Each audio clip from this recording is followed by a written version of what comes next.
chegou a hora de ouvirmos a palavra de Deus. Momento da palavra. Momento da palavra.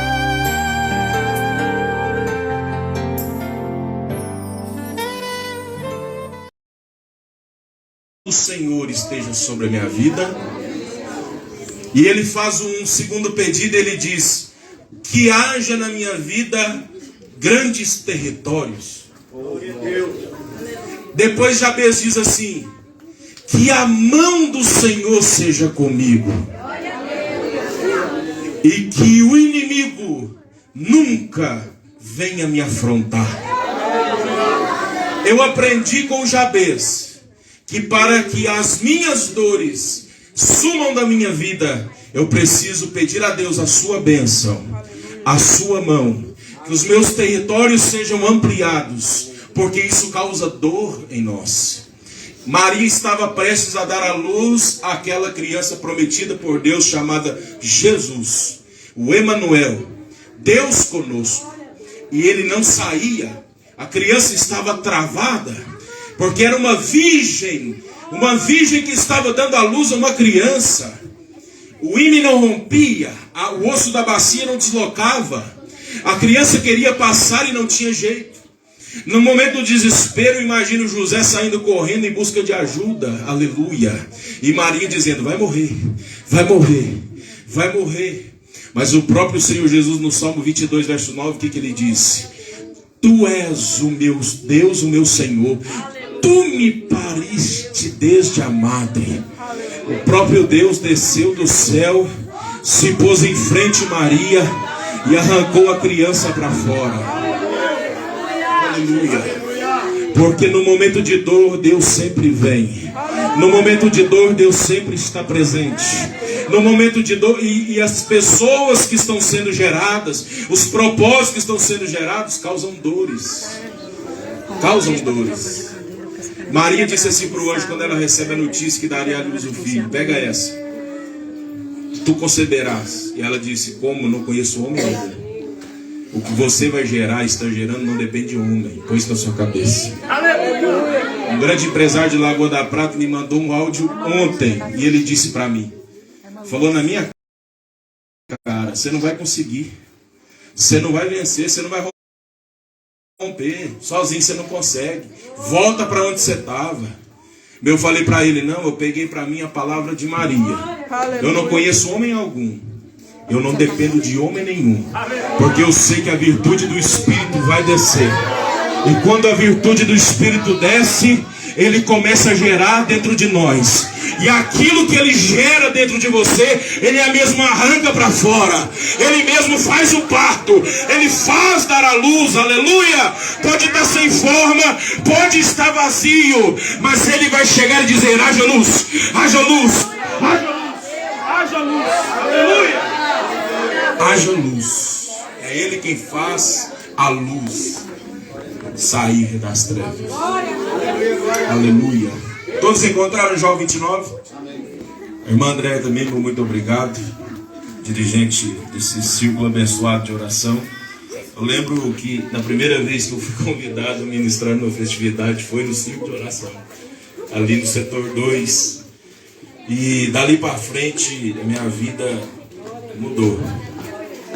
Porque quando essas mulheres dobram o joelho, não é o inimigo que fica de pé. Elas são uma coluna da igreja, o sustentáculo. E que Deus venha dar muita saúde a cada um de vocês. Que Deus possa honrar cada lágrima, cada minuto de jejum, de oração. Que Deus possa retribuir na vida de cada uma muitíssimas vezes mais. João 29, verso 1, quem encontrou, diga amém. Nós vamos falar hoje sobre um tema: os sinais das riquezas morais de um homem e uma mulher de Deus. Diga assim comigo: os sinais das riquezas morais de um homem e uma mulher de Deus. Olha só o que diz, verso 1. Prosseguiu Jó no seu discurso e disse: quem me dera ser como eu fui nos meses passados, como nos dias em que Deus me guardava, quando fazia resplandecer a sua lâmpada sobre a minha cabeça, e quando eu pela sua luz caminhava pelas trevas. Como fui nos dias da minha mocidade, quando o segredo de Deus estava dentro da minha tenda. Verso 5 ele diz: quando o Todo-Poderoso ainda estava comigo e os meus filhos ao redor de mim. Quando eu lavava os meus passos na manteiga da rocha, e da rocha me manavam, corriam ribeiros de azeite. Quando eu me dirigia à porta que dá para a cidade, na praça fazia preparar o meu assento. Os moços me viam e me davam passagem. Até os idosos se levantavam e se punham em pé. Os príncipes continham as suas palavras e punham a mão sobre a sua boca. Podeis assentar? Glorificando ao Senhor. Não sei se vai dar prazo de falar sobre cada característica, cada ponto, mas eu creio que Deus vai falar o suficiente para cada um de nós. Amém? Você crê nisso? Glória a Deus. Irmãos, eu estou sem a minha aliança, é porque eu fui roubado, tá? É porque eu não quero colocar ou acontecer alguma coisa. Tem gente que olha, né, para a mão do pastor, uai, que isso? O camarada está sem aliança, é porque já me roubaram duas, é assalto mesmo, mão armada lá onde eu trabalho. Uma vez na Combrita, lá no Areião, e outra vez agora ali no Rio Santa Luzia, também nos roubaram lá. Amém? Mas Deus sabe de tudo, né, irmãos? Deus vai preparar uma outra aí que não será roubada em nome de Jesus. Amém? Irmãos, ontem eu estava, até ontem eu não tinha ainda o que falar. Eu estava cheio de coisa para falar e disse: Deus, eu não quero falar muita coisa, eu quero falar o que o Senhor quer que eu fale. E colocaram uma lâmpada aqui, que lá foi profética. Ontem, na hora que me deram a oportunidade, tinha uma lâmpada aqui. Eu falei: gente, isso aqui é bullying. Eu desse tamanho, a lâmpada, eu não estava enxergando ninguém ali. E eu olhava assim, a lâmpada estava atrapalhando. Eu lembrei dessa passagem de Jó. E Deus confirmou. Hoje também, Dom Carlos leu sobre a segunda carta de Éfeso em Apocalipse. Mais uma confirmação que eu precisava. E os irmãos também cantaram sobre a santificação. E Deus cada vez mais foi me falando que realmente era o que Ele queria falar. Amém? Irmãos, Deus é maravilhoso. Jó, quem era esse homem chamado Jó? Jó era um homem da terra de Uz. Uns estudiosos hebreus, os rabinos dizem que nem existiu. Outros dizem que sim, que ele existiu. Uns falam que é só fábulas. Outros falam que são só parábolas, são só histórias simbólicas, que esse homem nunca existiu. Mas eu creio que sim, que ele existiu. Eu creio que realmente esse homem foi um fato verídico e verdadeiro e que ficou de exemplo para cada um de nós. E Jó, a Bíblia não, os estudiosos dizem que uns dizem que ele viveu nos dias de Abraão, outros dizem que ele viveu nos dias de Moisés, outros dizem que ele viveu nos dias do cativeiro da Babilônia. Cada um fala uma coisa e ninguém tem um fato concreto de quando ele viveu, mas não interessa para nós quando. Interessa para nós o que aconteceu e que ficou para nós como referência. A Bíblia diz no capítulo 1 que Jó, ele era um homem reto e íntegro, temente a Deus e se desviava do mal. Ele tinha 4 características na sua vida. Por que ele tinha 4 características? Ele era reto, íntegro, temente a Deus e se desviava do mal. Ele fechou as 4 portas de entrada para que Satanás não tocasse na vida dele e nem na sua família. A Bíblia diz que houve ali no livro de Jó uma reunião no céu.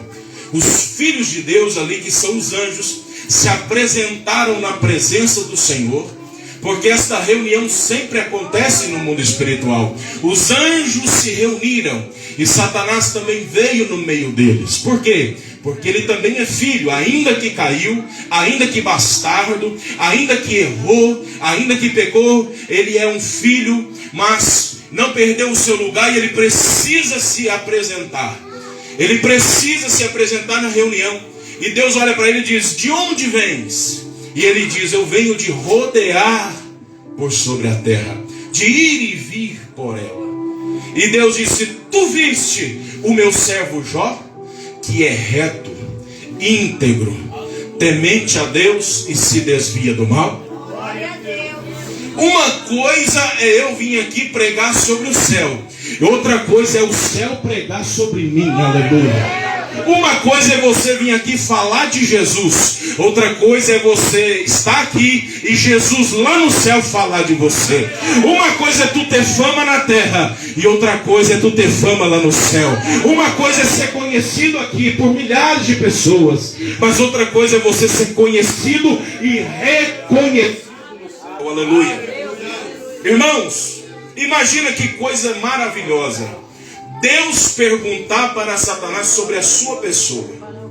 A Bíblia diz em Apocalipse 12 que viu-se outro sinal no céu, uma grande batalha, e batalhou Satanás e seus anjos contra Miguel, mas Miguel prevaleceu e o expulsou das regiões celestiais. Isso ainda não aconteceu. Vai acontecer no meio da grande tribulação. Quando passar-se o arrebatamento da igreja, vai dar o start da grande tribulação. Existe na igreja dois tipos de gente: o crente vencedor e o crente perdedor. Jesus disse: ao que vencer, darei que se assente comigo no meu trono. Ao que vencer, darei um novo nome numa pedrinha branca. Ao que vencer, a árvore da vida. Ao que vencer. Então dentro da igreja é um povo que vai vencer. Cadê você? Cadê você? Cadê você que vai vencer? Aleluia. Olha aqui para mim, a Bíblia diz em Apocalipse que tem uma árvore chamada árvore da vida, que está plantada no jardim de Deus. Na onde? No jardim de Deus, no Éden celestial. Ela está plantada lá. Aquela que ele planta para Adão aqui no Éden terreno é uma cópia. A Bíblia diz em Hebreus 11:3 que pela fé entendemos que pela palavra de Deus os mundos foram criados. Que mundos são esses? O mundo visível e o mundo invisível. O mundo invisível foi criado primeiro.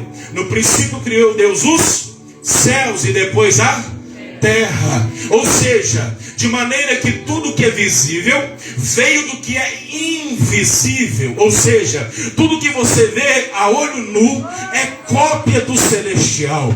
A Bíblia diz em Hebreus 5:8, a Bíblia vai dizer que, 8:5, perdão, Hebreus 8:5, que o tabernáculo de Moisés era uma cópia do tabernáculo que estava no monte. Ou seja, Deus mostrou para Moisés um protótipo do original ali no monte, mas Moisés fez uma cópia da cópia. Moisés não tinha o tabernáculo original, porque o original estava ali no céu e está até hoje, porque o nosso Senhor Jesus vestiu a sua túnica sacerdotal, e a Bíblia diz em Hebreus 7 que ele é sacerdote segundo a ordem de Melquisedeque, e o seu sacerdócio, o seu reino, ele é eterno e nunca terá fim. Aleluia. Esse é o nosso Senhor. A Bíblia vai nos dizer que tudo que é visível veio do que é invisível. Do que é invisível. De forma que o invisível é muito mais real do que o visível. E como Jó tinha nome na terra e nome no céu, Deus disse: Jó é temente a mim, é reto, se desvia do mal e é íntegro. Ele fechou as 4 portas. Satanás disse: não tem como tocá-lo. Por que não tem como tocá-lo? Porque há uma cerca viva ao redor dele. Olha o que Satanás diz: ao seu redor tem uma cerca viva, ao redor da sua família, ao redor de tudo quanto ele tem. A bênção de Deus não toca só você, ela toca você ela toca a tua casa, ela toca a tua família, e ela toca tudo que você tem. Tudo que está no teu nome é abençoado. Tudo que está na tua casa é abençoado. Tudo está guardado porque tu fechou as 4 portas. Olha aqui para mim. Satanás disse para Deus: acaso Jó não serve ao Senhor por interesse? Ele deixou transparecer que quando ele era ainda um querubim ungido, que ele servia a Deus só por interesse. E o que tem de gente que serve a Deus por interesse, não está escrito. Ele quer sempre algo em troca. Ele sempre faz algo esperando algo. Ele sempre age esperando ser recompensado. Se eu não fizer isso, Deus não me dá aquilo. Deus não é Deus de barganhas. O nosso Deus não faz barganha com ninguém. Ele não está à procura de barganhadores. Ele está à procura de adoradores. Está na bênção, está adorando. Está na prova, está adorando. Está com saúde, adora. Está na doença, adora. Está no bom, adora. Está no ruim, também adora. Porque o adorador, ele não vê consequências para adorar o seu Deus. Ele não vê motivos para não adorar. Ele não vê com os olhos terrenos. Ele só olha com os olhos da fé. Jó era assim. A Bíblia diz que Jó tinha 7 filhos. Quantos filhos? Quantas filhas ele tinha? 3. 7 com 3 dá 10. A Bíblia diz que todos faziam aniversário e cada aniversário era uma festa. E a Bíblia diz que em um dia dessas festas, Satanás veio. Satanás não vem no momento que você está chorando, não. Ele vem na hora da festa, porque na festa ninguém para refletir. Na vitória ninguém reflete, só na derrota. Quando você recebe uma derrota na vida, você senta e reflete. Mas quando vem a bênção, você só quer alegrar e festejar. E é aí que Satanás vem. No momento das festas, o que Jó fazia sempre no final das festas? A Bíblia diz que ele acordava de madrugada, pegava uma oferta e sacrificava ao Senhor, porque ele dizia: vai que um dos meus filhos pecou contra Deus. Porque no momento da festa que o diabo vem e entra, e ele fechava a porta dos filhos. Ele não cuidava só de si, ele cuidava de toda a casa. Aleluia. Aleluia. O Satanás não, ele só te serve por interesse. Deus falou: não é por interesse. É sim, não é. Então pode tocar em tudo quanto ele tem. Eu vou te dar uma palavra de autoridade, você pode ir tocar. E ele não vai me negar. Certo dia ele estava lá, o que acontece? A Bíblia diz que chega o primeiro e fala: ó, os bois estavam arando. De repente, vieram, o exército do inimigo veio e arrebatou tudo. Aí não acabou nem de falar, já chega outro. Nossa, os camelos foi tudo embora. A jumenta foi embora. E agora? Ó, seus filhos estavam festejando. Veio um tornado tremendo, um vento, acabou, matou todo mundo. Ele perdeu tudo de uma vez. A mulher dele olha e fala: e agora? Vai adorar ou vai chorar? A nossa tradução diz que a mulher dele fez o quê? Diz para ele: amaldiçoa a Deus e... No original é Baruch et Elohim. Ela disse: adora a Deus e morre. Por que tudo dele é tocado, menos a esposa? Porque ela sabia que no momento da perda, você não tem que chorar e murmurar, você tem que adorar. Quando eu perco, eu não murmuro, eu adoro. Quando eu adoro na perda, Deus me dá tudo em dobro depois. O segredo da multiplicação está aí. A Bíblia diz que quando estava 5.000 pessoas passando fome, 3 dias com Jesus, ele toma 5 pães e 2 peixes. O que ele faz? Ele dá graças. Quando tu dá graça no pouco, Deus multiplica e faz de novo. Aleluia. A gratidão é irmã da multiplicação. A murmuração é irmã da divisão e da diminuição. Tem crente que quando perde, a primeira coisa que ele faz é murmurar. Mas o adorador, ele não murmura. Ele abre a boca e diz: Deus me deu, Deus tirou, bendito seja o nome do Senhor, aleluia. Nu eu saí do ventre e é nu que eu voltarei, aleluia. Tudo ele me deu, tudo ele pode tirar. Nada veio de mim, nada veio de você. Tudo é pela misericórdia e pela graça de Deus. Irmão, a gente não entende por que somos filhos e passamos por dificuldade. A Bíblia diz em Hebreus capítulo 5 que Jesus, mesmo sendo filho, aprendeu a obediência por meio daquilo que sofreu, por meio daquilo que padeceu. Se Jesus, sendo filho, teve que sofrer, teve que padecer, quem somos nós? Ah, mas eu sou filho de Deus. É, tu é filho mesmo.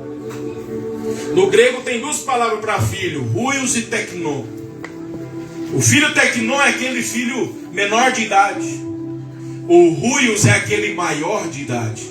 Por isso que tem dois tipos de crente na igreja: o vencedor e o perdedor. Quem amadurece primeiro na igreja acessa locais que outros não acessam. Maturidade espiritual não está falando sobre tempo de igreja, não. Está falando sobre tempo com Deus, na intimidade com Deus. Eu conheço crente velho de igreja que não tem intimidade com Deus, não amadureceu na presença de Deus. Mas eu conheço muito jovem na presença de Deus, que chegou ontem e já acessa lugares e faz coisas que os mais velhos não fazem. Porque tem autoridade, tem autonomia, tem presença de Deus na vida, tem intimidade com Deus. Irmão, você não vive o que você ouve, você vive o que você fala. Aprende isso. Tem gente que pode ficar 30, 40 anos sentado nesse banco, ouvindo as melhores mensagens e não muda de vida. Você não vive o que você ouve, você vive o que você fala. Aquilo que você fala, você só fala daquilo que você entende. E você só desfruta do que você entende, irmão.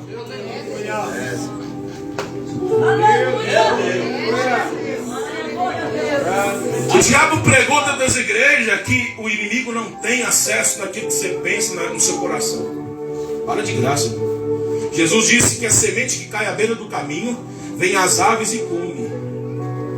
Depois ele explica que aquela que caiu à beira do caminho é quando você, ouvindo a palavra e não entendendo, vem o maligno e arrebata do seu coração a mensagem que foi pregada. É Jesus que está dizendo que é o maligno que vem e arrebata. E quem somos nós para falar que ele não tem acesso? Mas quando eu entendo, ela penetra o meu coração. Ah, meu Deus. Aí não tem inimigo que arranca. Oh, Ramandaraia. Oh, aleluia. Eu oro por um tempo de entendimento na igreja do Senhor. Eu oro por um tempo de entendimento para que os crentes amadureçam na presença de Deus. Aleluia. Eu não estou falando de um esfriamento, estou falando de um amadurecimento.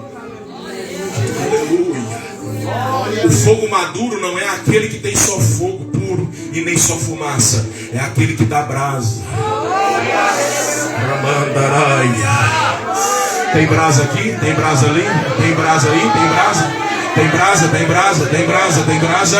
A Bíblia diz, o autor aos Hebreus, que Deus faz dos seus anjos espíritos e dos seus ministros labareda de fogo. Labareda de fogo. Labareda de fogo. Aleluia. Aleluia. A Bíblia diz em Apocalipse, quando João tem uma visão ali no início, ele vê um homem de pé, andando no meio de 7 candeeiros. Ele vê 7 candeeiros e 7 estrelas. Ele não entende porque tem candeeiro numa mão e tem estrela na outra. Ele pergunta: o que é isso? O anjo explica, eu vou te explicar. Esses candeeiros são as 7 igrejas. E o que são as estrelas? São os 7 mensageiros das 7 igrejas. E o que isso quer dizer? Que Jesus ama se levantar do trono para andar no meio da igreja. Se ele anda no meio do candeeiro, se os candeeiros são as 7 igrejas, então cada igreja tem um candeeiro. Jó diz assim: quem me dera ser como eu fui nos meses passados, quando a lâmpada do Senhor estava acesa sobre minha cabeça. Ele tinha consciência e maturidade de saber que ele era um candeeiro na presença de Deus. O candeeiro tinha 7 pontas, 7 lâmpadas, e todas as 7 precisavam estar acesas. Elas eram ligadas às 6 da tarde e desligadas às 6 da manhã. Elas eram ligadas às 6 da tarde pelo sacerdote, e às 6 da manhã ele desligava cada uma delas. Todos os dias ele precisava fazer isso. Por quê? Porque Deus, ele permite você viver o seu dia, a sua luz. Mas quando chega as trevas, ele diz: agora eu vou acender a minha chama, agora eu vou acender a minha luz. Agora vai dormir e descansar, porque quem vela pela tua vida agora sou eu. Porque quem vai batalhar agora sou eu. Porque quem vai agir agora é o Senhor da tua vida. Cuida do teu primeiro amor, porque volta, olha o que ele diz: volta e arrepende-te e pega de volta o teu primeiro amor. Senão, brevemente eu virei a ti e removerei do seu lugar o teu candeeiro. Não é o diabo que vai remover, é Deus que está dizendo: eu removerei do teu lugar o teu candeeiro. Ai, meu Deus. Primeiro sinal da riqueza moral de um homem de Deus: ele sabe que ele tem um candeeiro aceso sobre tua cabeça e que precisa estar em chamas, em chamas, em chamas. Não adianta ter uma luz acesa e outra apagada. Não, você tem que pedir a Deus a plenitude do teu espírito.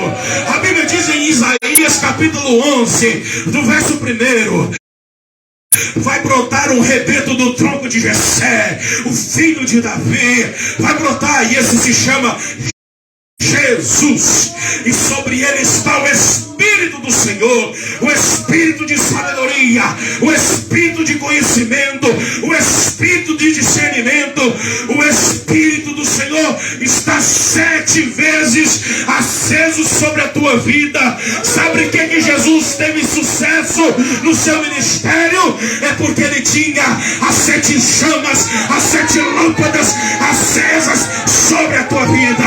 Aleluia. Como é que eu acendo a minha lâmpada, pastor? Como é que eu acendo a minha lâmpada, pregador? Primeiro, tu tem que ter consciência que é um candeeiro. Segundo, tem que ter azeite. Tem que ter azeite. Tem que ter azeite. Tem que ter azeite.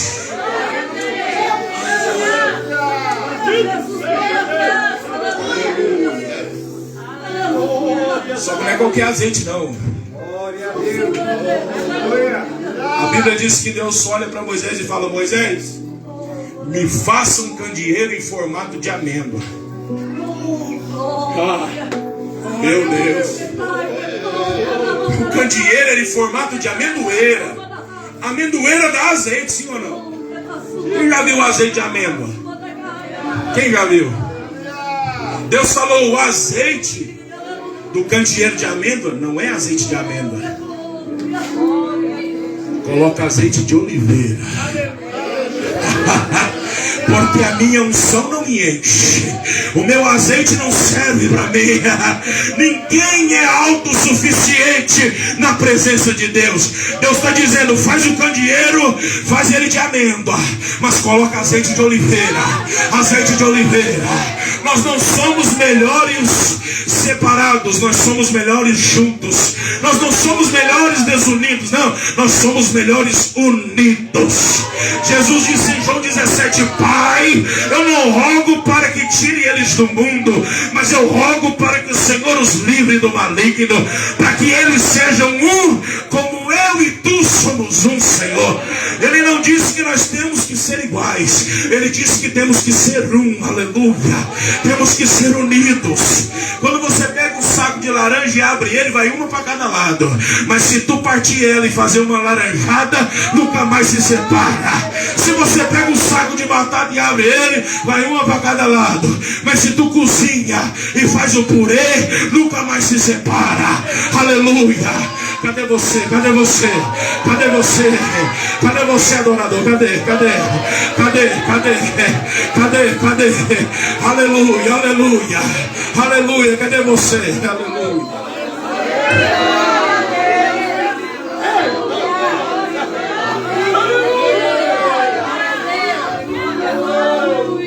Antes do Espírito Santo vir para a terra,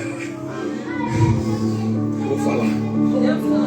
Ele estava nas rodas do trono, em Ezequiel 1, verso 10. Ezequiel vê ele nas rodas, e o Espírito do ser vivente estava nas rodas. Por que ele está nas rodas? Porque o Espírito Santo, ele sempre gostou de movimento. Ele não gosta de gente parada não, irmão. Ele gosta de gente que age. Aleluia. É na oração que ele vem, é orar e ação. Você ora e age, aleluia. É na oração que ele vem. Ele gosta da oração, é de quem ora e age, ora e age. Ele gosta do movimento, aleluia. Aleluia. Ele estava nas rodas. A Bíblia diz que andando os querubins andavam as rodas, parando os querubins paravam as rodas. Pelo movimento dos querubins, o Espírito se movia. Mas se eles parassem, o Espírito parava. O que eu aprendo com isso? Ele só faz se você der o primeiro passo. Toda ação gera uma reação. Aleluia. Quando você toma uma atitude e faz uma ação, no mundo espiritual há uma reação. Aleluia. Aleluia. É tempo de agir, igreja. É tempo de descruzar o bracinho e as perninhas. Aleluia. É tempo de se movimentar. A Bíblia diz que quando as rodas andavam, elas cresciam e metiam medo. Aleluia. Era uma roda dentro da outra, uma protegendo a outra. Aleluia. Se uma se movia, a outra também se movia. Era tremendo. Imagine. O trono de Deus tem 4 rodas. Você acha que você tem um carro hoje aqui na terra? Quem inventou? Ninguém, irmão. Só Deus cria as coisas. Tudo é cópia do original. Para de graça, irmão. Aleluia. Olha aqui. Por que as rodas cresciam e metiam medo? Porque uma andava na mesma direção da outra. O dia que a igreja entender que unidos somos mais fortes, não há demônio que possa parar a igreja. Não há inferno que possa deter a esposa do Cordeiro. Olha o que Jó disse. Ah, quem me dera ser como eu fui nos meses passados. Olha aqui para mim. Nada dura para sempre. Jó estava na bênção, está dizendo assim: quem me dera ser como eu fui nos meses passados. Nada dura para sempre. Se está ruim, não dura para sempre. Se está bom também, não dura para sempre. Leva isso para a tua vida. Jó diz assim: quando a lâmpada do Senhor estava acesa sobre a minha, começou a chover, irmão, lá dentro. Aleluia. Verso 3: quando fazia resplandecer a sua lâmpada sobre a minha cabeça, e quando eu pela sua luz caminhava pelas trevas. Aí no verso 4 ele dá o segundo sinal da riqueza moral de um homem e uma mulher de Deus. Ele diz: como fui nos dias da minha mocidade, quando o segredo de Deus estava dentro da minha tenda. Uma coisa é você receber a presença de Deus sobre, outra coisa é você receber dentro. Vou repetir. Uma coisa é você receber a presença de Deus sobre, outra coisa é aqui dentro. No Antigo Testamento ninguém recebia o Espírito Santo dentro, recebia sobre. Aleluia.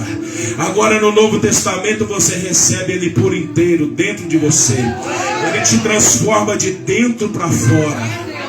Aleluia. Jó viveu isso. Ele disse que a presença de Deus habitava dentro da sua tenda. Imagina aqui comigo, naquele mundo antigo, como que você tinha que ter intimidade com Deus para receber a presença dele dentro da sua casa. A Bíblia diz em Êxodo 33 que Moisés falava com Deus face a face, como se fala com um amigo. Só que quando Moisés entrava no tabernáculo, na tenda da revelação, a presença de Deus não ia dentro, ela ficava na porta. Ela descia como uma nuvem, ficava na porta, e Deus falava com ele e ele falava com Deus. Aí um dia Miriam e Arão falou assim, em Números 12: acaso o Senhor também não fala conosco? Deus não fala só com Moisés, Deus também fala conosco. Aí Deus falou assim: peraí, calma lá.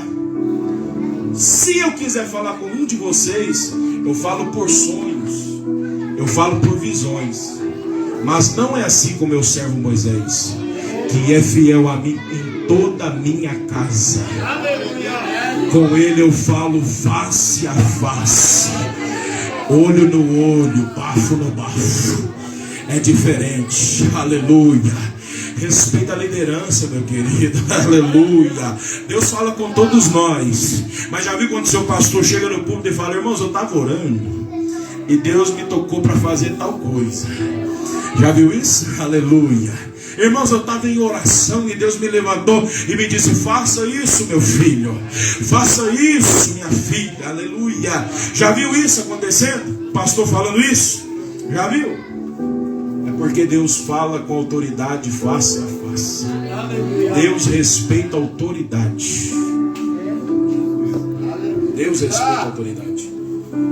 E não acha porque você é um candeeiro aceso que tu está acima de todos, e que tu consegue viver sozinho e é autossuficiente. Para de graça. Aleluia. Tem gente que acha que é porque é cheio de Deus, né? Elias era um homem de relacionamento vertical. Ele dava muito bem com Deus, mas com os homens era um desastre. Quem lembra do Elias? Homem de Deus, vamos conosco. Se eu sou homem de Deus, que caia fogo do céu e consuma todos vocês. Aí o fogo do céu caía e matava todo mundo. Foi mais 50, matou também. Assim, quem lembra da história? Porque ele era um homem que se relacionava bem na vertical, mas na horizontal tem gente que é assim. E outros são bons na horizontal, mas na vertical não vai. Ele se dá bem com todos, menos com Deus. Já viu isso? Ele é muito popular na terra, mas é um desconhecido no céu. Aleluia. Que haja na igreja do Senhor um equilíbrio, que você possa receber do céu e manifestar na terra. Que o Deus que tu carrega possa tocar famílias. Que o Deus que está na tua vida possa respingar a bênção dele sobre outras casas. Que a bênção de Deus que está sobre ti venha resplandecer e multiplicar-se sobre outros. Que a unção de Deus que está na tua vida possa transformar a tua casa, possa transformar teu bairro, possa transformar a tua cidade, possa transformar o teu estado, possa transformar essa nação. Aleluia. A Bíblia diz sobre um homem chamado Sansão. A Bíblia diz que ele tinha 7 tranças. Pergunta por quê? Porque ele era um candeeiro. Aleluia. A presença de Deus. Quando o candeeiro era aceso, ele ficava muito forte. A Bíblia diz que uma queixada matava 1000, porque estava cheio da presença. O segredo dele estava onde? A unção dele estava onde? Como ele era um nazireu, o que ele precisava fazer? Se abster de defuntos, não se aproxime de defunto, não bebe do fruto da videira. O que mais? Quem lembra? E não corte o seu cabelo. Isso é um nazireu. Para que servia um nazireu? Caso o sacerdócio falhasse, Deus levantava um nazireu e colocava no lugar do sacerdote. Era uma porta de escape. O nazireu podia ser tanto homem quanto mulher. Sabe o que eu aprendo com isso? Deus já estava levantando as mulheres para fazer a diferença desde aquele tempo. Quando a mulher cai, que ela come do fruto, o diabo pensou, agora ela é minha amiga. Agora ela é só minha. Deus falou, não, eu porei inimizade entre ti e a mulher. E olha, tem mais uma coisa, eu vou guardar minha semente nela, e o que vai nascer dela vai pisar na tua cabeça. Por isso que quando Maria vai ver ele no túmulo, a pedra foi removida. E ele aparece para ela como jardineiro. Diga, jardineiro. Ela viu algo nele. E ela perguntou, o Senhor viu meu Senhor que estava aqui? Alguém roubou? Alguém? E ele disse, Maria. Quando ele disse Maria, ela reconheceu a voz. Ela disse, mestre, meu bom mestre. Ela disse, Rabone, Rabone, Rabone. Por que ela viu ele como jardineiro? Porque ele se manifestou como jardineiro para ela. Tudo não começou no jardim? Não foi com a mulher que começou? Agora ele diz para ela, agora vai e leva uma mensagem diferente que Eva levou. Eva levou uma mensagem de morte, mas agora se levanta, Maria, e leva uma mensagem de vida. Diga para os meus discípulos que o morto reviveu, o vivente entre os mortos está aqui. Eu ressuscitei.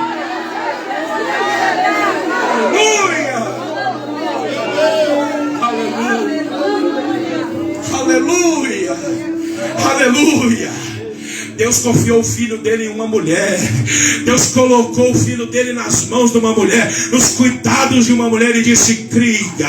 Mas eu não conheço homem nenhum, não tem importância.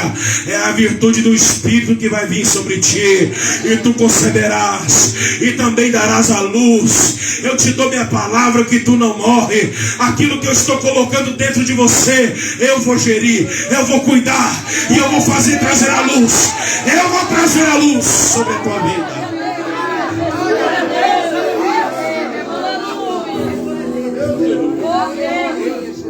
Aí Jó disse, no verso 5, quando o Todo-Poderoso ainda estava comigo e os meus filhos ao redor de mim. Irmão, não tem riqueza maior do que um homem e uma mulher de Deus poder ter os seus filhos ao redor. Tem homem e mulher de Deus que despreza isso. Não despreze isso. Um dia você vai sentir saudade desse filho chorão, dessa filha chorona, que você diz que dá trabalho. Um dia você vai sentir saudade de quando ele ficava, mamãe, mamãe, mamãe, mamãe, papai, papai, olha pra mim, papai. Às vezes você acha que vai até bater, né? Mas não pode, irmãos. É porque eles nos amam. Eles querem a nossa atenção. Certo pai sempre falava para o filho, depois, filho, depois. Aí um dia o filho estava lá, aí o pai que foi nele. Ô filho, ele falou, depois, pai. Agora não. Aleluia. Agora não. Agora eu não quero. Coisa boa é você ter os seus filhos ao redor de você. Coisa boa é o pai. Vou falar. O pai precisa atrair a unção para os filhos. Deus disse, Samuel, enche o teu chifre de azeite e vai na casa de Jessé. Não é na casa de Davi. Vai na casa de Jessé. Porque é o pai que atrai a unção para o filho. Deus. Ai, ai. Quem foi buscar a cura para aquela menina de 12 anos que estava morrendo? Jairo. O pai foi buscar a cura para a filha. A paternidade e também a maternidade tem grandes papéis no desenvolvimento de uma criança, de um jovem. Aleluia. É o pai que vai atrair a unção para o filho. O que é a Bíblia, irmão? A Bíblia é a carta apaixonada de um pai para o seu filho. É. Quando quando Jesus é batizado, com 30 anos, quantos anos? 30. Ele se batizou com 30 anos. Quando ele sai das águas, os céus se abrem, o Espírito de Deus vem sobre ele em forma corpórea de pomba e repousa sobre ele. E ouviu-se uma voz do céu que dizia: eis aí o meu filho amado. Deus está dizendo: eu amo ele. Ele ainda não curou ninguém, ele não fez milagre nenhum, mas eu amo ele não pelo que ele faz, eu amo ele pelo que ele é. Tem gente que quer fazer muita coisa para Deus. Você não tem que fazer muita coisa para Deus, você tem que fazer muita coisa com Deus. Aleluia.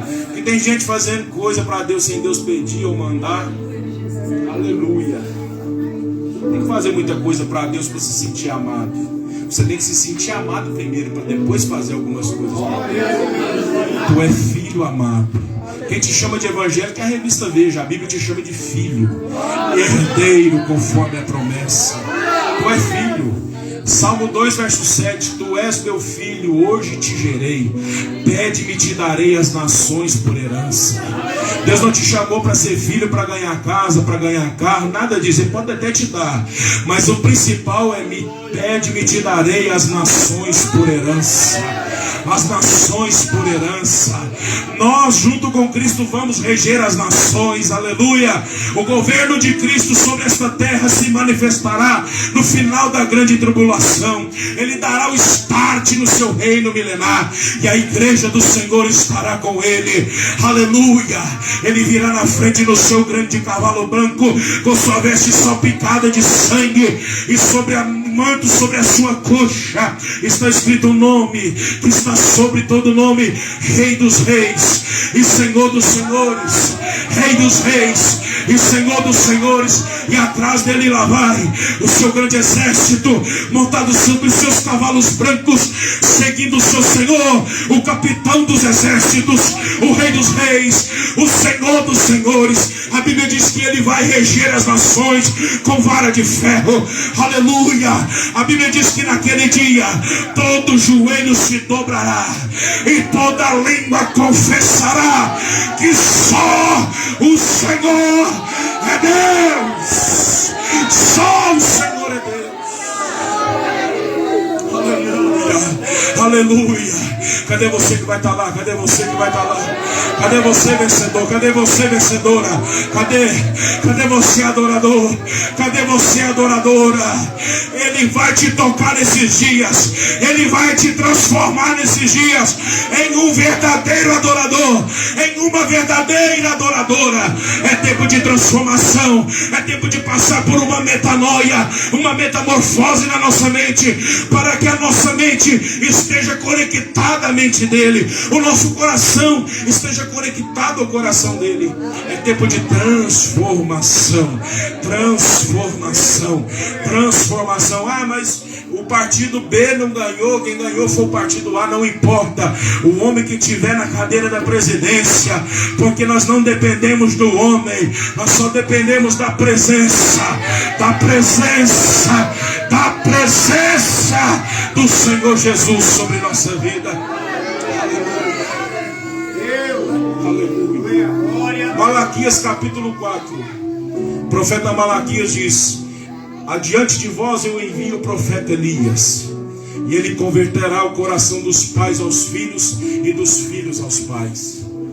Coisa boa é o pai deixar um legado para o filho. Coisa boa é quando o pai consegue converter o coração do filho a ele. E mesmo que o pai não converta o coração do filho, o filho vai converter o coração do pai. Aleluia. Aleluia. Mas o meu pai não tinha propósito, o meu pai não era pastor, o meu pai não era um homem, uma mulher de Deus, a minha mãe não era mulher de Deus. Para com isso, irmão. Para com isso. Deus vai recomeçar contigo. E se ele não converter o teu coração, tu converterá o coração dele. Se a tua mãe não converter o teu coração, tu converterá o coração dela. Ele vai converter o coração dos pais aos filhos e dos filhos aos pais. Jó diz: quando o Todo-Poderoso ainda estava comigo e os meus filhos em redor de mim. Verso 6. quando eu lavava os meus passos, os meus pés na manteiga, e da rocha me corriam ribeiros de azeite. Meu Deus. Uma coisa é a rocha manar água, mas tu viu a rocha manar azeite? Meu Deus. Aleluia. Aleluia. Por 38 anos e meio, Moisés ficou ferindo a rocha com o cajado. A Bíblia diz que eles andavam no deserto, e sempre que eles mudavam de lugar, Moisés ia para o Oriente e ele encontrava a pedra no mesmo lugar. Eles podiam andar 40 quilômetros para frente, ele andava no mesmo sentido, ele achava a pedra. Paulo diz em 1 Coríntios 10 que aquela rocha era Cristo e ela andava. Aleluia. Ela acompanhava eles. Aleluia. Aleluia. Aí um dia Deus disse: agora, Moisés, você não vai mais ferir a rocha, você vai falar com ela. Aleluia. Aí Moisés chegou na rocha. Ô rocha, brota água. Não aconteceu nada. O que Moisés fez? Ele pegou o cajado e feriu. Saiu água? Saiu. Saiu ou não saiu? Funcionou ou funcionou? Funcionou ou não? Deu certo ou não? Mas era o que Deus queria? Sabe qual é o nosso problema? Deus está nos pedindo para fazer coisas novas, mas a nossa mentalidade ainda está no passado. Deus falou: Samuel, enche o chifre de azeite, vai na casa de Jessé, que eu vou levantar um novo rei sobre Israel. Quando ele chega lá, ele vai buscar um novo com a mentalidade de Saul. Ele estava buscando algo novo com uma mentalidade antiga. Ele chega lá, ele olha por fora e Deus falou: você vê por fora, eu vejo aqui dentro. Aleluia. A tua visão está descalibrada, mas a minha está perfeita. Mas acabou os filhos, então pergunta para o Jessé: tem alguma coisa errada? Ou Deus está mentindo, ou Deus é mentiroso, ou Moisés, ou Jessé está escondendo alguma coisa. Ô Jessé, tem um problema, não é nenhum desses aqui. Tem mais algum? Tem mais algum? Tem um que está lá no campo pastoreando as ovelhas. Talvez nem a esposa sabia. É Deus. Aleluia. Tem um que está lá no campo pastoreando. Então manda chamar. Ninguém assenta na mesa enquanto ele não chegar. Eu declaro que ninguém vai se assentar na mesa enquanto o último vencedor não for arrebatado. Ninguém vai se assentar na mesa enquanto o último vencedor, aleluia, a última vencedora for arrebatada. Eu declaro na autoridade do nome de Jesus: tem muitos vencedores aqui com uma mente de perdedor, mas Deus hoje vai te renovar. Hoje Deus vai te marcar. Fica de pé. Hoje Deus escolheu essa noite, esse congresso, esta reunião, para te dizer: hoje eu marco a tua vida, hoje eu marco a tua história, hoje eu mudo a tua história. Aleluia. Olha aqui para mim. O salmista diz no Salmo 139, verso 16, que Deus olha para ele e diz, ele diz para Deus: tu me viste uma substância ainda informe, e o Senhor escreveu todos os meus dias, quando nenhum deles ainda existia. Ele está dizendo, o salmista está dizendo que Deus escreveu a história dele antes que ele existisse. Deus escreveu a tua história de você nascer. Deus não tem plano B, Deus só tem o plano A. Às vezes ele cria um plano alternativo para te trazer de volta para o plano original, mas ele não está disposto a mudar o plano dele para a tua vida. Jeremias nasceu e agora ele está no embate. Era para Jeremias ser sacerdote. O pai dele era sacerdote. Ele estava se preparando para ser sacerdote. Deus disse: tu não serás sacerdote, tu serás profeta. Mas por que, Senhor? Porque antes que eu te gerasse no ventre, eu já te conheci.